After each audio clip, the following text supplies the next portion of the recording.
Vidarbha special खमंग लुसलुशीत असा गोळा भात आज आपण बनविणार आहोत. त्यासाठी मी 1 वाटी तांदूळ घेतले आणि ते 2 पाण्याने छान स्वच्छ धुवून घेतलेले आहे.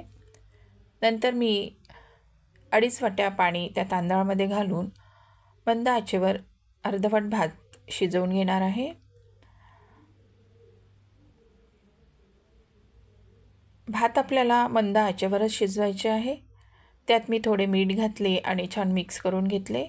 इकडे आपला भात अर्धवट शिजत आहे. मी इथे 4 तास चण्याची डाळ भिजत घातली होती. ती मी मिक्सरच्या भांड्यामध्ये घालून त्यात मी 2 हिरव्या मिरच्या आणि थोडे लसूण घालून याचे वाटण तयार करून घेणार आहे. हे वाटण आपल्याला जाडसरच तयार करून घ्यायचे आहे.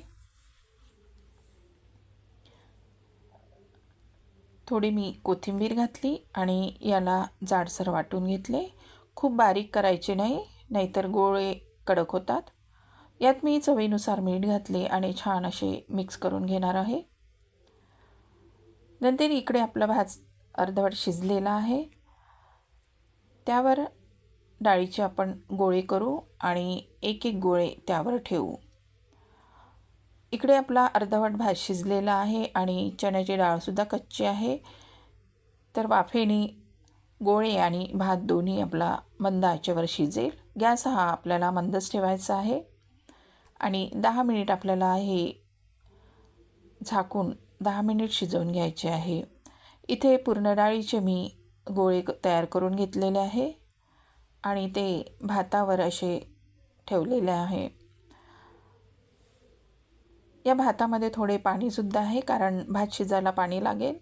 आणि 1 वाटी तांदूळाला 2.5 वाट्या पाणी परफेक्ट आहे. जर पाणी आटले तांदळातले, कोणता तांदूळ जुना असतो तर आपण परत त्यात पाणी घालू शकतो. हे भातावरचे गोळे जर भाजी नसले तर करायला छान आहे आणि चवीला एकदा कराल तर नेहमी तुम्ही हेच कराल. इथे आपले गोळे शिजलेले आहे. रेसिपी आवडली तर सबस्क्राईब करा, लाईक करा आणि कमेंट करायला विसरू नका. आपले गोळे आणि भात दोन्ही छान असा शिजलेला आहे. ते आपण एका ताटामध्ये घालूया. ही रेसिपी तुम्ही नक्की करून बघा, तुम्हाला नक्की आवडेल.